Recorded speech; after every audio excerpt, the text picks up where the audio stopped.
Ketika Ratu Negeri Sheba mendengar kabar tentang Salomo, berhubung dengan nama Tuhan, maka datanglah ia hendak mengujinya dengan teka-teki. Ia datang ke Yerusalem dengan pasukan pengiring yang sangat besar, dengan unta-unta yang membawa rempah-rempah, sangat banyak emas, dan batu permata yang mahal-mahal. Setelah ia sampai kepada Salomo, dikatakannya lah segala yang ada dalam hatinya kepadanya.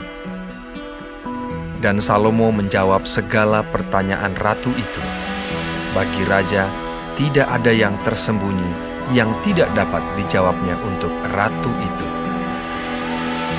Ketika Ratu Negeri Sheba melihat segala hikmat Salomo dan rumah yang telah didirikannya, makanan di mejanya, cara duduk pegawai-pegawainya, cara pelayan-pelayannya melayani dan berpakaian, minumannya dan korban bakaran yang biasa dipersembahkannya di rumah Tuhan, maka tercenganglah ratu itu, dan ia berkata kepada raja, "Benar juga kabar yang kudengar di negeriku tentang engkau dan tentang hikmatmu.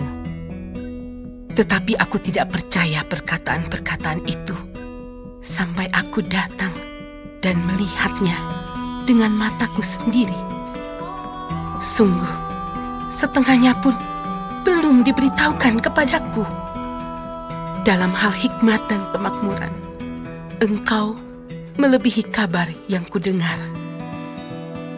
Berbahagialah para istrimu, berbahagialah para pegawaimu ini yang selalu melayani engkau dan menyaksikan hikmatmu.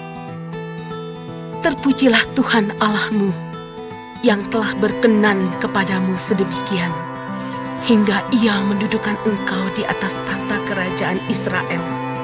Karena Tuhan mengasihi orang Israel untuk selama-lamanya, maka ia telah mengangkat engkau menjadi raja untuk melakukan keadilan dan kebenaran."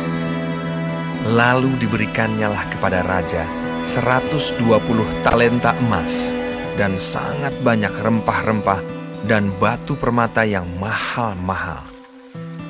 Tidak pernah datang lagi begitu banyak rempah-rempah seperti yang diberikan Ratu Negeri Sheba kepada Raja Salomo itu. Lagi pula kapal-kapal Hiram yang mengangkut emas dari Ofir, membawa dari Ofir sangat banyak kayu cendana dan batu permata yang mahal-mahal.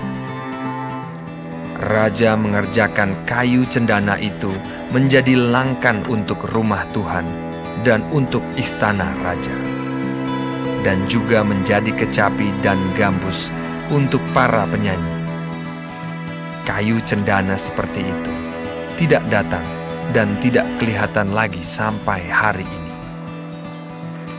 Raja Salomo memberikan kepada Ratu Negeri Sheba segala yang dikehendakinya dan yang dimintanya, selain apa yang telah diberikannya kepadanya, sebagaimana layak bagi Raja Salomo. Lalu ratu itu berangkat pulang ke negerinya bersama-sama dengan pegawai-pegawainya. Adapun emas yang dibawa kepada Salomo dalam 1 tahun ialah seberat 666 talenta. Belum terhitung yang didapat dari saudagar-saudagar dan dari pedagang-pedagang dan dari semua raja Arab dan bupati-bupati di negeri itu. Raja Salomo membuat 200 perisai besar dari emas tempaan. 600 shikal emas dipakainya untuk setiap perisai besar. Ia juga membuat 300 perisai kecil dari emas tempaan. 3 mina emas dipakainya untuk setiap perisai kecil. Lalu raja menaruh semuanya itu di dalam gedung hutan Libanon. Juga raja membuat tahta besar dari gading yang disalutnya dengan emas tua. Tahta itu 6 tingkatnya.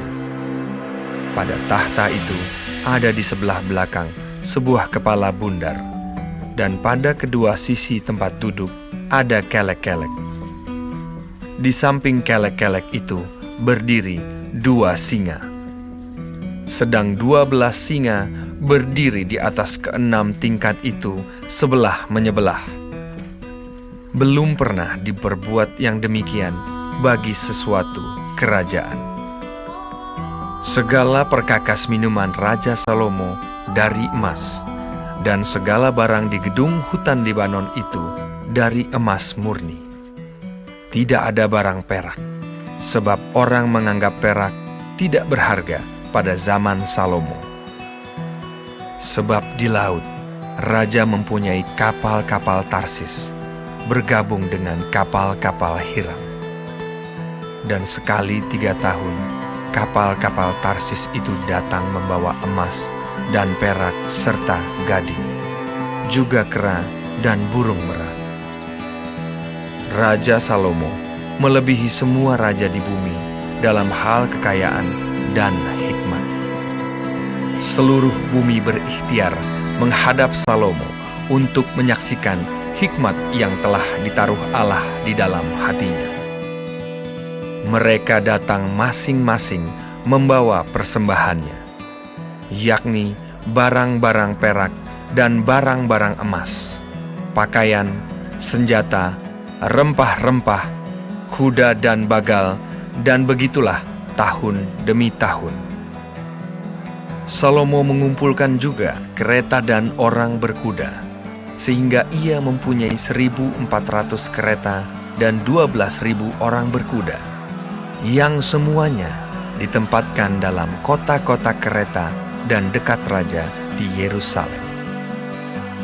Raja membuat banyaknya perak di Yerusalem sama seperti batu, dan banyaknya pohon kayu aras sama seperti pohon ara yang tumbuh di daerah bukit.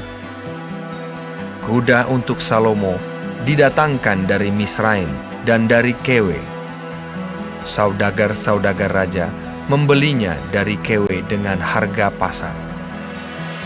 Sebuah kereta yang didatangkan dari Misraim berharga sampai 600 shikal perak, dan seekor kuda sampai 150 shikal.